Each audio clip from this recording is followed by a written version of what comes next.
हरे कृष्णा। श्री श्री चैतन्य चरितामृत आदि लीला अध्याय 5 श्लोक नंबर 22।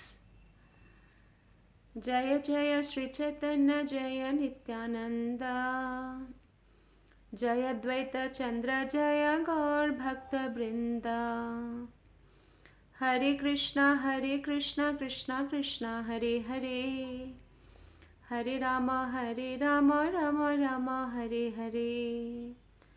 तो ये जो 22 नंबर श्लोक है ये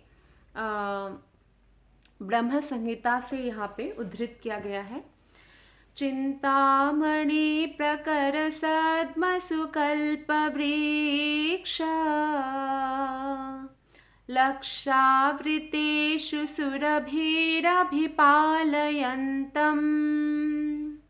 लक्ष्मी सहस्रशत संभ्रम सेव्यमानम्, गोविन्दमादिपुरुषं तमहं भजामि। ब्रह्मा जी कहते हैं कि मैं उन आदि पुरुष भगवान गोविंद की पूजा करता हूँ जो समस्त इच्छाओं को पूर्ण करने वाली गोओं का चिंतामणियों से निर्मित और करोड़ों कल्पवृक्ष से घिरे अपने धाम में पालन करते हैं। मतलब चिंतामणि से निर्मित कल्पवृक्ष से घिरे हुए धाम में भगवान गोओं का पालन करते हैं।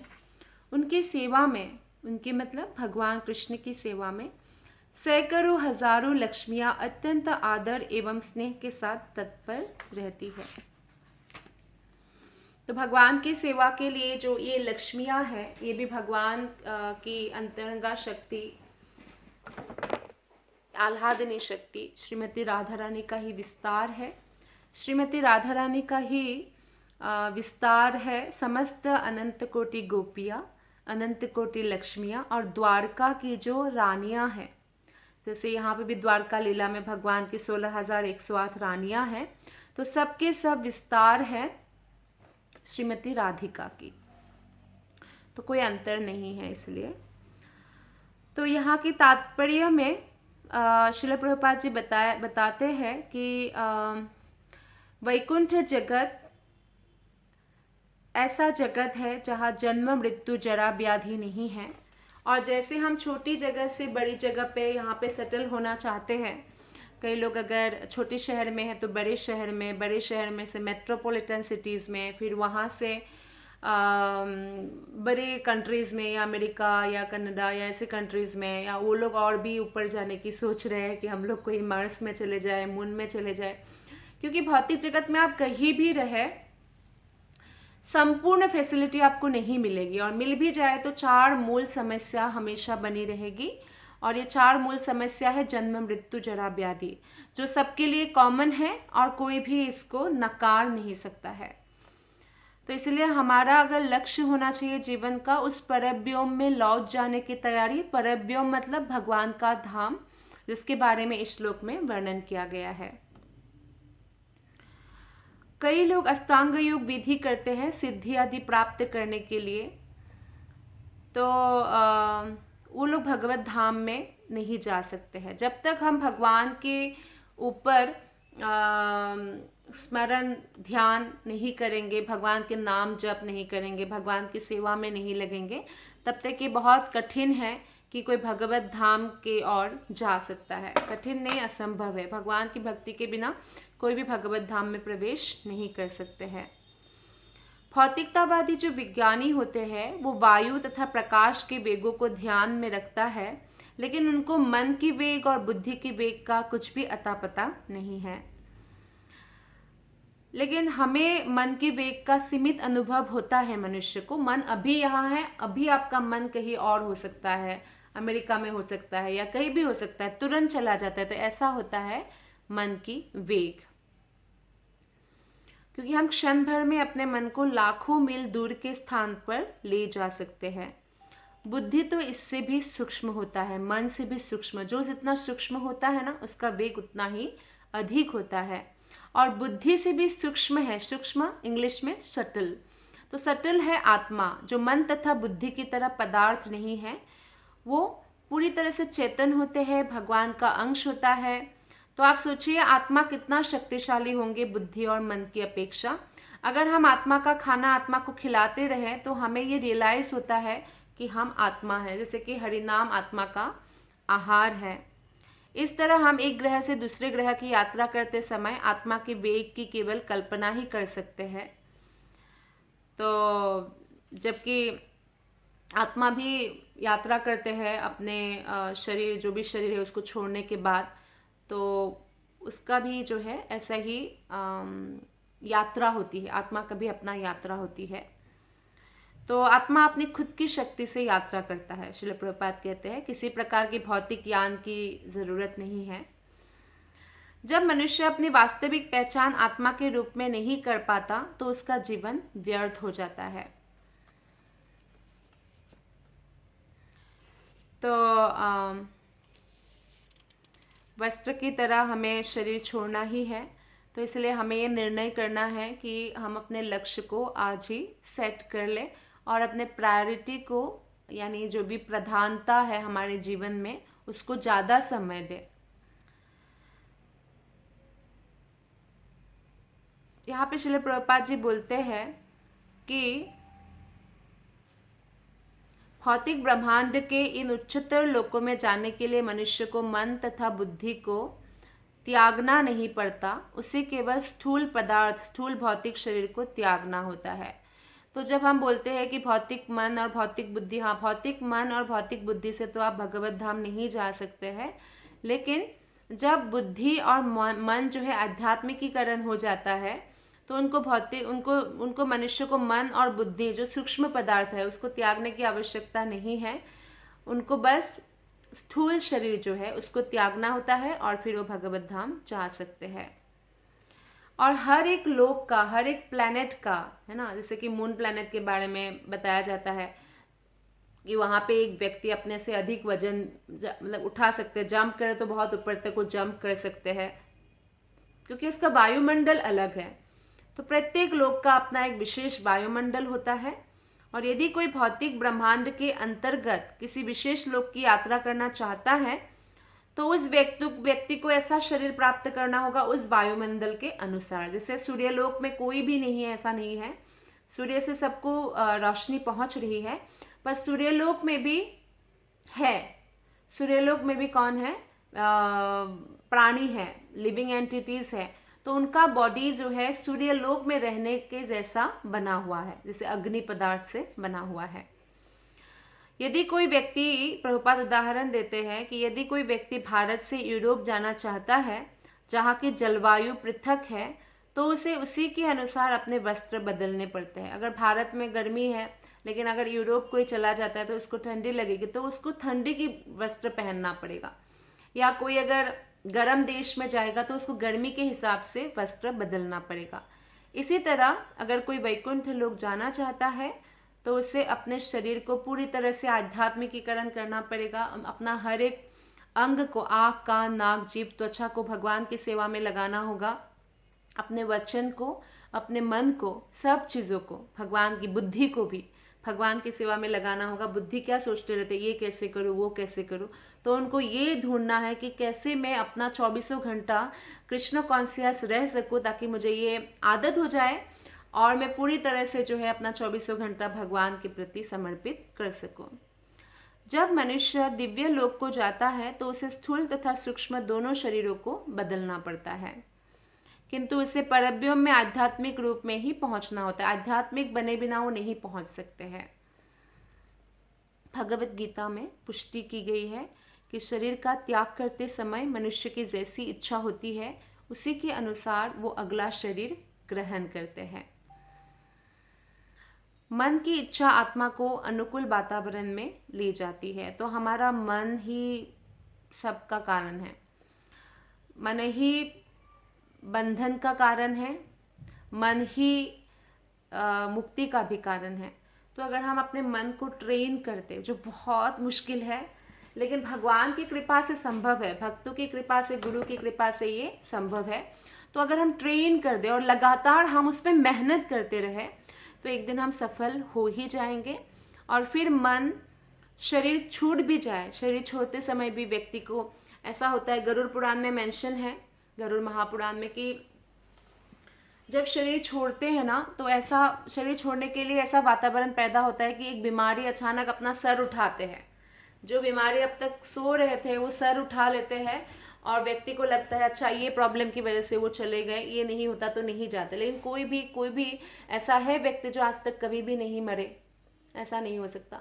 तो मरते समय और भी हजारों वृश्चिक काट रहे, ऐसा दर्द होता है। तो उस समय हम भगवान को स्मरण करें, यही हमारी परीक्षा है, और उसके लिए हमें निरंतर प्रयास करते रहना पड़ेगा।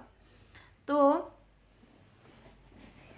इंद्रिय तृप्ति में जो लगे होकर अपना समय बर्बाद कर रहे हैं और भौतिक चीज़ों में ही पूरा समय अपना नष्ट कर रहे हैं, तो क्या होगा, उससे उनका कोई हित नहीं होगा बल्कि अहित होगा। मनुष्य जीवन का शरीर ये बहुत इम्पॉर्टेंट है, बहुत ज़्यादा इम्पॉर्टेंट है। तो उसका मूल्य जो बुद्धिमान लोग हैं वो समझते हैं। तो इसमें आपको मैं एक स्टोरी बताना चाहूँगी। जैसे कि एक बार क्या हुआ, एक व्यक्ति कुछ रिसर्च करने के लिए जंगल में चले गए, तो कुछ ट्राइबल्स ने उनको पकड़ लिया और पकड़ के बोला, वो बहुत डर गए कि ये लोग मुझे मार ना दे, बलि ना चढ़ा दे, इनको कुछ पता नहीं है ट्राइबल्स के बारे में। तो उन्होंने बोला कि आप हमारे राजा हैं। तो बोला कि क्यों, अब मैं आपका राजा क्यों, क्या देखकर आपने मुझे राजा बनाया? बोलते नहीं, जो भी आज के दिन, एक विशेष तिथि होता है उनका, बोलते आज के दिन जो भी व्यक्ति को भगवान भेजते हैं हमारे जंगल में, तो उनको हम राजा बनाते हैं अपने। तो बोलते कि अच्छा, हर साल आप ऐसे राजा बनाते किसी को? बोलते हैं हर साल। तो पूछा कि जो पुराना राजा था वो कहाँ चले गए? तो बोले कि एक साल राजा बनने के बाद उनको हम एक आइलैंड है, एक द्वीप है जहाँ कोई भी नहीं रहता है, वहाँ पे छोड़कर आ जाते हैं। तो ये समझ गए कि ये लोग मुझे राजा आज तो बना रहे हैं, लेकिन एक साल बाद मेरा भी वही हाल होने वाला है, मुझे भी वो सुनसान आइलैंड में जाना होगा जहाँ कुछ भी अवेलेबल नहीं होगा। तो वो जब तक राजा थे, बुद्धिमान थे, तो उन्होंने धीरे धीरे नाव से, राजा है उनका चलता है शासन, तो धीरे धीरे नाव से सब कुछ जो भी ज़रूरी सामान है, जैसे कोई उनको महल बनाना है उसके लिए जो सामान है, दैनंदिन जीवन में जो सामान है, हीरे मोती, सब कुछ वहाँ ट्रांसफ़र करने लग गए। और जब एक साल बाद उनको वहाँ भेज दिया गया तो आराम से वो अपने लिए बंगलो वगैरह बना के आराम से रहने लग गए। तो फिर ये बुद्धिमानी का काम किया उन्होंने। तो इसमें हम ये समझना चाहिए हमें इस स्टोरी से कि अगर हमें इस शरीर को मिला भी, एक प्रकार से हम इस शरीर में है अभी, तो हमारे हाथ में है कि हम इस शरीर को कैसे उपयोग कर सकते हैं। लेकिन अगर हम पूरी तरह से केवल भौतिक चीज़ों में ही इसका उपयोग करेंगे तो फिर क्या होगा, आध्यात्मिक कुछ भी हमने इकट्ठा नहीं किया। तो हमें क्या करना चाहिए, इस शरीर का उपयोग आध्यात्मिक कार्य के लिए करना चाहिए। और इस प्रकार धीरे धीरे क्या होगा, भक्ति उन्मुखी पुण्य जागृत होगा, भक्ति करते रहेंगे तो मृत्यु के बाद पूरी तरह से हम वहाँ पे सेटल हो सकते हैं वैकुंठ में, और हमारा जो है भगवत धाम में परमानेंट वीज़ा लग जाएगा, है ना। तो फिर कहने का तात्पर्य यह है कि कुछ भी हम मृत्यु के समय नहीं लेके जा सकते एक्सेप्ट आवर कर्मा। तो हमें ऐसा कोई कर्मा नहीं करना है जिससे हमें बंधन में बांध के फिर से इस धरातल पर हमें ले आए, ऐसा कोई भी कर्म हमें नहीं करना चाहिए। इसलिए मन और बुद्धि का विधिवत प्रशिक्षण आवश्यक है। एक भौतिकतावादी तथा योगी में अंतर इतना ही होता है कि भौतिकतावादी अपने अगले शरीर का निर्धारण नहीं कर सकता, पर योगी कर सकता है। तो दिन रात केवल कमाने में व्यस्त है, पैसा इकट्ठा करने में व्यस्त है, ये कोई गलत बात नहीं है। पेट को पालने के लिए कुछ तो आपको कमाना पड़ेगा, लेकिन इसका मतलब ये नहीं है कि सिर्फ हम उसी में अपना जीवन को पूरी तरह से नष्ट कर दें। तो हमें क्या ज़रूरत है, प्रॉपर ट्रेनिंग, हमारे माइंड को प्रॉपर ट्रेनिंग के लिए मंत्र त्रायते इति, मन त्रायते इति मंत्र, मन का त्रायते उद्धार कौन कर सकता है, मंत्र कर सकता है। तो मंत्र आयते इति मंत्र, तो हमें मन को प्रॉपर ट्रेनिंग देना होगा रोज के रोज, और प्रॉपर लाइफस्टाइल फॉलो करना पड़ेगा। प्रॉपर लाइफस्टाइल में जैसे कि रोज हमें 16 माला करना है, 4 नियम का पालन करना है, केवल कृष्ण प्रसाद ही खाना है, यानी भगवान को भोग लगा कर ही खाना है, और भक्तों का संग करना है, भगवत गीता भागवतम आदि पढ़ना है, श्रवण करना है भक्तों का, ये सब, और प्रॉपर एसोसिएशन। तो 3 चीज़ें, proper training, proper lifestyle and proper association. Proper association मतलब गलत लोगों से संगति ना करके भक्तों से संगति करें। तो योगी अपने जीवन को पूर्ण बनाने का प्रयास करते रहते हैं, इसलिए भगवत गीता का आदेश है कि हर व्यक्ति योगी बने। योगी मतलब योग मतलब भगवान से कनेक्शन बढ़ाए। योगी बने मतलब जो भगवान से कनेक्टेड रहते हैं, प्लस भगवान अपना जो कार्य कर रहे हैं वो कर रहे हैं, पर प्लस यानी भगवान से कनेक्शन बढ़ा रहे हैं। और ऐसे योग का अभ्यास केवल श्रेष्ठ मार्गदर्शक के निरीक्षण में ही संभव है। तो हमें कोई सामाजिक स्थिति और ऐसे बदलने की ज़रूरत नहीं है कि कल से हम जंगल में ही रहेंगे और कल से हमेशा के लिए हम शिफ्ट होने जा रहे हैं एक सुनसान जगह पे जहाँ हम सिर्फ भक्ति करेंगे। ऐसा करने की कोई आवश्यकता नहीं है। आप जहाँ पर भी हैं वहीं पे आप पूरी तरह से पूर्णतया शरणागत होकर भक्ति कर सकते हैं। यहाँ पे श्रील प्रभुपाद जी बताते हैं कि रेडियो ट्रांसमीटर की सहायता से किसी एक स्टेशन पर उत्पन्न हुई ध्वनि तरंगे सारे पृथ्वी पर कुछ ही क्षणों में यात्रा कर सकती है, लेकिन ध्वनि तो आकाश से उत्पन्न होती है। और जैसा बताया जा चुका है कि मन आकाश से भी सूक्ष्म है और बुद्धि मन से भी सूक्ष्म है, और आत्मा बुद्धि और मन से भी सूक्ष्म है, और स्वभाव से ही यह पदार्थ से पूर्णतः भिन्न है। तो हम कल्पना कर सकते हैं कि आत्मा कितनी तेजी से ब्रह्मांड में यात्रा कर सकते हैं। तो इसलिए मन तथा बुद्धि और आत्मा को नियंत्रित करने की अवस्था तक पहुंचने के लिए हमें 3 चीज चाहिए: प्रशिक्षण, उपयुक्त जीवन शैली और उपयुक्त संग। ऐसी प्रशिक्षण निश्चल प्रार्थना, भक्ति, योग, सिद्धि में सफलता एवं आत्मा तथा परमात्मा के कार्यकलापों में तादात्म्य पर आश्रित है। कोई अगर ऐसे ही सो कॉल्ड प्रयास करे प्रामाणिक गुरु के बिना और तर्क वितर्क करे, कुछ शास्त्र थोड़ा सा पढ़ के, उस माध्यम से वो इस सफलता को कभी भी प्राप्त नहीं कर सकते। भगवत धाम जाने के लिए हमें बहुत ज़्यादा विनम्रता चाहिए। और विनम्रता क्या है कि हम प्रामाणिक गुरु को अपने गुरु के रूप में एक्सेप्ट कर सकें, उनकी आज्ञा को पालन कर सकें, और हम भगवत धाम जाने के लिए इस प्रकार अपने आप को तैयार कर सकते हैं। जो भौतिकतावादी लोग हैं, बहुत ज़्यादा भौतिकतावादी लोग हैं, उनमें से जो यज्ञ करते हैं वो उन लोगों से बेटर है जो बिल्कुल कुछ नहीं करते हैं। और यज्ञ करने वाले ऐसे उन्नत भौतिकतावादी वैश्वानर नामक ग्रह पर पहुंच सकते हैं, जो सूर्य के जैसा ही एक अग्निमय ग्रह है वैश्वानर। तो वहां पे वो जा सकते हैं। यह ग्रह ब्रह्मांड के सर्वोच्च ग्रह ब्रह्मलोक के रास्ते में पड़ता है, और इस ग्रह पर ऐसा उन्नत भौतिकतावादी अपने सारे पापों तथा प्रभावों से अपने आप को मुक्त कर सकता है। भगवान ने कितना सारा सिस्टम बनाया कि कोई अगर पूरी तरह से भक्ति में नहीं भी आ सकता है, लेकिन वो किसी तरह से यज्ञ आदि करने में अपने आप को व्यस्त रखते हैं, ऐसा नहीं कि सब व्यर्थ हो जाएगा। वो उस लोक में जाएंगे और जहाँ पे वो अपने आप को पापों से मुक्त कर सकता है। और जब ऐसा भौतिकतावादी शुद्ध हो जाता है तो वो ध्रुवलोक की परिक्रमा, ध्रुवलोक जो है उसकी परिक्रमा के पथ तक पहुंच सकता है, और इस परिक्रमा पथ को शिशुमार चक्र कहते हैं। ध्रुवलोक के चारों ओर सारे ग्रह नक्षत्र परिक्रमा करते हैं, तो वहां उस जगह को शिशुमार चक्र कहते हैं। ऐसा शुद्ध भौतिकतावादी जिसने अनेक यज्ञ किए हैं, घोर तपस्या की है और अपना अधिकांश धन दान में दे दिया है, वही ध्रुवलोक जैसे लोगों को जा सकता है। जो अपने धन को पकड़ के रखते हैं और अपने ऊपर या अपने फैमिली के ऊपर ही खर्च करते, कुछ भी थोड़ा भी भगवान के नाम पर दान नहीं देते हैं, वो लोग नहीं जा सकते हैं। वो जा सकते हैं जो भौतिकतावादी तो है पर दान में देते हैं अपना धन, और अधिकांश धन दान में देते हैं, और घोर तपस्या भी करते हैं। घोर तपस्या जैसे कि तीर्थ स्थान आदि जाना और व्रत आदि करना, यज्ञ आदि करना, वो लोग जा सकते हैं। और अगर वो वहाँ तक पहुँच के, ध्रुवलोक जैसे लोगों तक पहुँच के और अधिक यज्ञ बन जाता है, तो वो और ऊंचे परिक्रमा पथों को बेंड कर ब्रह्मांड की नाभि के ऊपर उठकर महरलोक पहुंच सकता है। महरलोक में कौन रहते हैं? भृगु मुनि जैसे क्वालिफाइड मुनिया रहते हैं। महरलोक में इस ब्रह्मांड के आंशिक प्रलय काल तक रहा जा सकता है। आंशिक प्रलय मतलब जब ब्रह्मा जी सो जाते हैं तो भी प्रलय होते हैं ना, नीचे के लोक में। महरलोक आदि ऊपर के लोक में नहीं होता, नीचे के लोक में होता है। तो फिर ऐसे होता है, और फिर उसके बाद जो है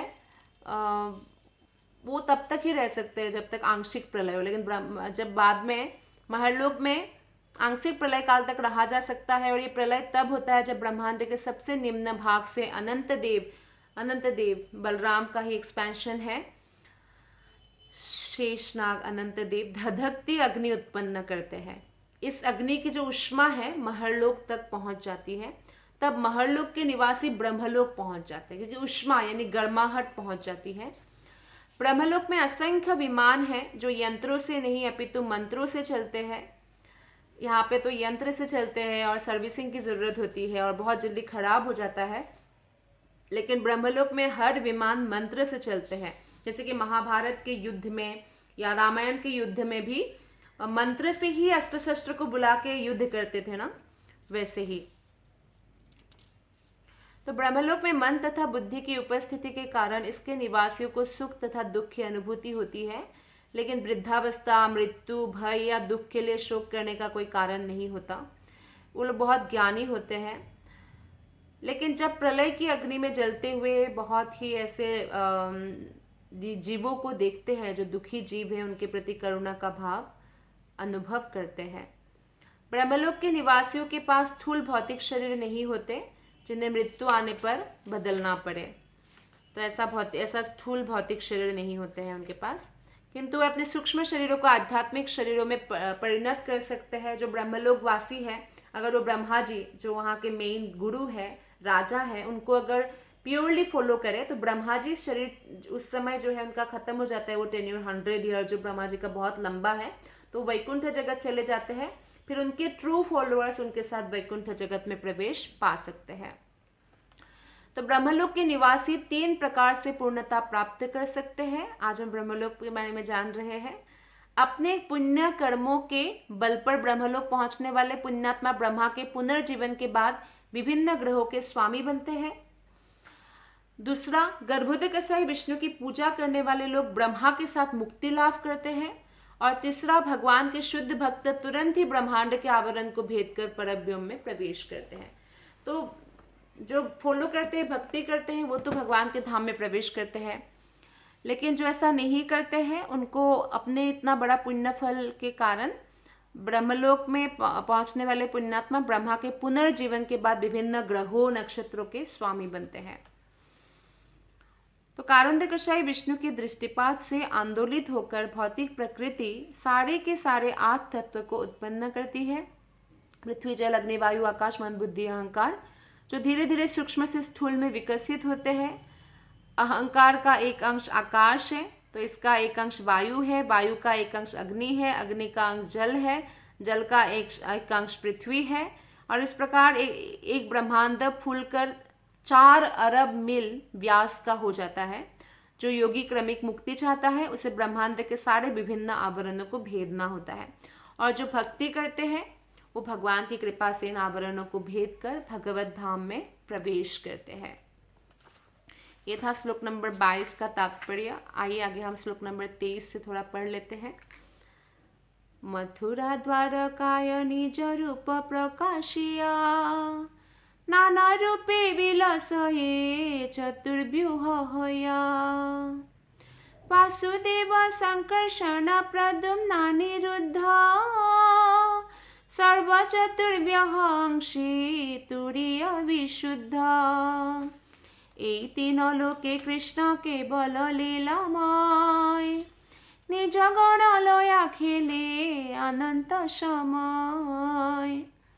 পরব্রহ্ম মধ্য করি স্বরূপ প্রকাশ, নারায়ণ রূপে করেন বিবিধ বিলাস। इसमें बताया गया है कि भगवान कृष्ण अपने निजी रूप को मथुरा तथा द्वारका में प्रकाशित करते हैं। वे चतुर्व्यूह रूपों में अपना विस्तार करके नाना प्रकार से लीलाओं का आनंद लेते हैं। तो भगवान की लोक, कृष्ण लोक में द्वारका भी आएगा, जो वैकुंठ के ऊपर है द्वारका, उसके ऊपर है मथुरा, उसके ऊपर है गोलोक। तो ये सारा जो है कृष्ण लोक में आएगा और भगवान वहाँ अनंत लीलाएं करते हैं। कृष्ण के निजी रूप में केवल 2 भुजाएं होती है, ये बताया गया है 27-28 श्लोक में। स्वरूप विग्रह कृष्णेर केवल द्विभुज नारायण रूपे से तनु चतुर्भुज शंख चक्र गदा पद्म महेश्वर्यमय श्री भूनीला शक्ति जर चरण सेवय।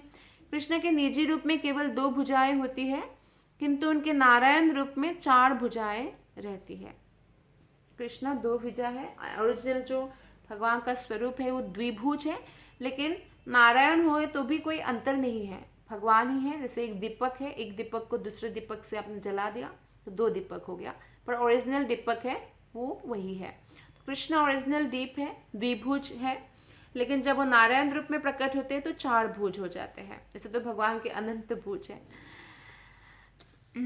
और श्री, भू तथा नीला नामक जो शक्तियां हैं उनके चरण कमलों की सेवा करती है। सीतोपनिषद में श्री, भू तथा नीला नामक शक्तियों का उल्लेख मिलता है इस प्रकार। महालक्ष्मीर देवी शिष्य भिन्ना भिन्न रूपा चेतना चेतनात्मिका सा देवी त्रिविधा भवती शक्तात्मका इच्छा शक्ति क्रिया शक्ति साक्षात शक्ति रीति। इच्छा शक्ति श्रीविधा भवती श्री भूमि नीलात्मिका। भगवान की सर्वोपरि शक्ति महालक्ष्मी विविध प्रकारों से अनुभव की जाती है। वे भौतिक तथा आध्यात्मिक शक्तियों में विभाजित है और दोनों ही रूपों में वे इच्छा शक्ति, क्रिया शक्ति तथा अंतरंगा शक्ति के रूप में कार्य करती है। इच्छा शक्ति फिर से 3 में विभाजित होती है, श्री, भू तथा नीला। तो भगवत गीता में 4.6 के अपने भाष्य में मध्वाचार्य ने शास्त्रों का प्रमाण देते हुए बताया है कि माता भौतिक प्रकृति, जिसका विचार माया शक्ति दुर्गा के रूप में किया जाता है, महामाया माँ दुर्गा, 3 विभागों में विभाजित है, श्री, भू तथा नीला। तो जीव गोस्वामी आगे बताते हैं कि प्रमाण देते हुए प्रामाणिक शास्त्रों का बताते हैं कि श्री भगवान की वो शक्ति है जो ब्रह्मांड का पालन करती है। तो दुर्गा से ही एक्चुअली जो महामाया है, भौतिक शक्ति है, उसको ही आगे 3 विभाजित करते हैं, श्री, भू, नीला। तो श्री शक्ति क्या है? जो ब्रह्मांड का पालन करती है। भू जो ब्रह्मांड की सर्जक शक्ति है, सृजन करने वाली। और नीला या दुर्गा सृष्टि का संहार करने वाली शक्ति है। तो ये 3 पालन, जैसे ब्रह्मा विष्णु महेश, ऐसे ही श्री, भू, नीला पालन करते हैं, सृजन करते हैं, पालन करते हैं, संहार करते हैं। ये सभी भगवान की ही शक्तियां हैं और ये सारी शक्तियां जीवों पर लागू होती है और ये मिलकर जीव माया कहा जाता है, जीव माया। तो इसी के साथ जो है आज हम कथा का समापन करते हैं, लेकिन हम 28वें श्लोक में आ गए हैं, तो क्यों ना 29 और 30 श्लोक भी आज कर ले, उसके बाद हम समापन करेंगे। श्लोक नंबर 29। यद्यपि केवल तार क्रीड़ा मात्र धर्म तथापि जीवेर कृपाय करे एक कर्म सालोक्य सामीप्य शास्ति सारूप्य प्रकार चारि मुक्ति दिया करे जीवेर निस्तार। यद्यपि उनकी लीलाएं उनके एकमात्र विशेष कार्य है भगवान की, किंतु वे अपने अहेतु की कृपा से पतित आत्माओं के लिए एक कार्य करते हैं। वे पतित आत्माओं को 4 प्रकार की मुक्ति, सालोक्य, सामीप्य, शास्ति, सारूप्य प्रदान करके उनका उद्धार करते हैं भगवान। तो ये वैकुंठ में मुक्ति है, सालोक्य, सामीप्य, शास्ति और सारूप्य।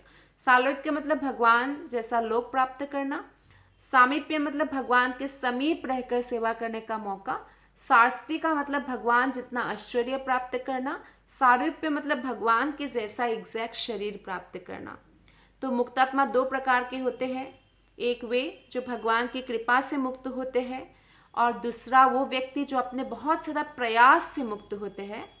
जो व्यक्ति अपने प्रयासों से मुक्त होता है उसे निर्विशेषवादी कहा जाता है, जिसको सायुज्य मुक्ति मिलती है, वैकुंठ की मुक्ति नहीं मिलती है उनको, ब्रह्मज्योति में फिर वो लीन हो जाता है। किंतु जो भगवत भक्त जो भक्ति द्वारा मुक्ति लाभ करते हैं उन्हें 4 प्रकार की मुक्तियां प्रदान की जाती है। तो सालोक्य मतलब भगवान के समान पद, सामीप्य भगवान का निरंतर सानिध्य, शास्त्री भगवान के समान ऐश्वर्य और सारूप्य भगवान जैसा रूप। तो ये उनको मुक्ति प्राप्त होता है। आप सबका हृदय से बहुत बहुत धन्यवाद। सच्चैतन्य चरितामृत सुनने के लिए। हरे कृष्णा। ग्रंथराज श्री चैतन्य चरितामृत की जय। शिला प्रभुपाद की जय। गुरु महाराज की जय। आप सभी वैष्णव भक्त वृंद की जय। हरे कृष्णा।